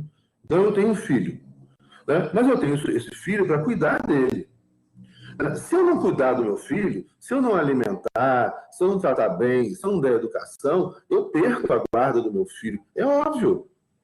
Porque eu tenho a guarda do meu filho para cuidar do meu filho. Se eu não cuido do meu filho, eu perco a guarda. Então o Brasil tem a soberania da Amazônia para cuidar da Amazônia. Se a gente destrói a Amazônia, não somos a gente, né? É um governo que está aí, né, com poucas pessoas gananciosas e sem nenhum respeito à vida que está fazendo isso. Se a gente não faz, não pode fazer. Vai chegar um momento que, de alguma maneira, tem que dar um basta nisso. E falar, não pode continuar destruindo. Por quê? Se você destrói a vida aqui, né, isso é um direito difuso, isso é um direito universal, difuso, que afeta a vida de todo mundo. Se você destrói um ambiente no lugar, você afeta o planeta inteiro. A gente também sabe disso. Se você destrói a Amazônia, você afeta o planeta inteiro. Então não pode. Então você tem que rediscutir essa coisa da soberania. A soberania não é uma coisa burra. Né? Assim como a paternidade ou a maternidade não é uma coisa burra. A gente tem a guarda dos nossos filhos, né? Pais e mães, porque é para cuidar dos filhos e não para matar. Não para fazer mal. Né? Se a gente fizer mal, né, a gente perde a guarda dos nossos filhos. E é essa mesma lógica com relação a qualquer outro direito. Se eu tenho uma propriedade privada, urbana, né, um terreno aqui, eu não cerco esse terreno, eu não cuido do terreno, eu deixo crescer mato, aparece escorpião, eu vou perder o terreno. Claro. Então a gente tem direitos, mas para que a gente tenha direitos, a gente tem que cuidar, né, dos nossos direitos, inclusive, e respeitar os direitos de todo mundo. Né? Então é isso aí. E, professor, podemos afirmar que a uniformização permitiu que a sociedade europeia avançasse o suficiente para subjugar outros povos e, portanto, a uniformização gera um ambiente estável e propício para que se alcance objetivos de forma mais direta? Sem dúvida, né? Mas conseguiu justamente para isso que você falou. Né? Para ampliar, padronizou, representou violência sobre seus próprios povos. Então, essa uniformização ela é questionada, né? E nunca deixou de ser questionada, nunca deixou de existir resistência. Né? Mencionei o caso dos bascos, que resistiram criando um exército de resistência, o ETA, né, o Euskadi Tasca Tazuna, houve a resistência dos irlandeses, e há resistências pelo mundo afora, e há muita violência gerada. Então, essa uniformização permitiu, né, que parte da Europa, parte da sociedade europeia, que aquela elite europeia, né, que comanda a uniformização, a criação dos estados, e que a elite burguesa europeia que usufrui, né, dessa riqueza, etc., né, ela conseguisse sucesso na sua empreitada, uniformizando, né, levando, então, à morte de milhões de pessoas, à destruição da natureza, à imposição de culturas, à destruição de culturas, à destruição de civilizações, né, à destruição do próprio meio ambiente. Então, essa eficiência, né, que a uniformização gerou não é uma boa eficiência, porque nos trouxe até o momento que a gente está vivendo. Destruição da natureza, violências, desigualdade, intolerância, violência étnica, violência racial, né, violência entre homens e mulheres, violência contra as mulheres. Né, é isso que ela gerou. Né? Então, ela foi extremamente eficiente, sim, para a hegemonia de determinados poderes, mas para que essa hegemonia desses poderes, desses pequenos grupos que se tornaram hegemônicos, né, ela se concretizasse, né, e se mantivesse, né, são milhões de vidas, né, até a gente chegar nessa crise radical desse sistema mundo moderno que vai acabando, não tem a menor dúvida disso, né, mas só tem dúvida sobre o que será construído no lugar. Né, ou se será construído alguma coisa no lugar, se é que vai dar tempo, ou seja, a gente for capaz de parar, né, com a destruição, né, que está em curso. Professor, tem algum texto dessas primeiras aulas que a gente pode consultar? Não, tem no blog. Olha com cuidado, você vai ver. No blog tem aqueles linkzinhos, então tem os links para os textos Você já entra direto no texto e tem os links para os vídeos. Com relação a essa primeira, eu deixei disponível para vocês, mas eu vi que talvez vocês estão tendo dificuldade de ter acesso. Então, eu tenho como mandar isso. Eu não mandei, acho que eu não sei se mandei para vocês, eu mandei para outra turma, né, o meu livro, né, que tem tudo isso que eu falei aqui. Né, e posso mandar outros livros em PDF, tem muitos livros em PDF sobre assunto. Livros em PDF são gratuitos, então eles são, hoje você tem muita gente fazendo livros em que chama de copyleft, então você pode reproduzir, tirar cópia, imprimir, não tem problema nenhum, obviamente desde que cite a fonte. Né? Então, você tem hoje muitos autores importantíssimos do mundo afora que já estão escrevendo em copyleft, ou seja, permite que as pessoas tirem cópias, o que esses autores querem é que as pessoas leiam, né, e evoluam, e avancem, abrem a cabeça e construam um mundo melhor. Né? Então, a gente tem muita coisa em copyleft, muitos livros em PDF, inclusive muitos livros que são disponibilizados por esses autores nos sites deles, etc. Um autor que eu recomendo especialmente, e que os livros todos deles são de acesso livre, né? Inclusive tem toda a obra dele no site dele, vocês podem olhar aí, é o Henrique Dussel. Tem um livro que fala muito de muita coisa que eu falei na aula de hoje, que chama 1492, esse livro eu coloquei para vocês lá. 1492, o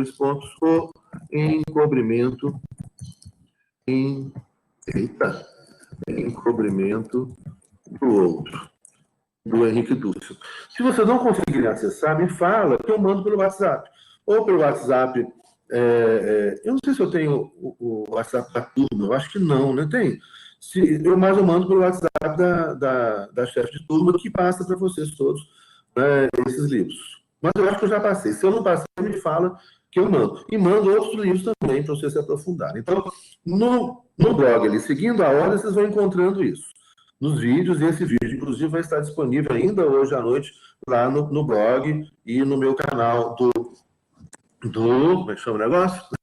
Nossa, cansa a cabeça de dar aula para a gente, olhando para a tela e olhando para a gente mesmo, cansa a cabeça. No final da aula já começa a desaparecer as coisas. Mas, enfim, está lá. Está lá nossa, fugiu. Está lá, disponível para vocês, está lá disponível no blog. Né? E qualquer coisa, estou aí à disposição. Bom, gente, mais alguma coisa que vocês querem falar? A Ariane está escrevendo. Gente, esse meu óculos aqui está...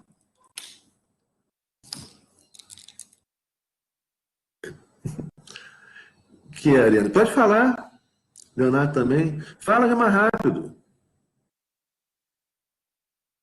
Eu paro de gravar. Aliás, já é para ter parado de gravar, que a gente encerrou a matéria da aula de hoje. Eu vou parar de gravar aqui.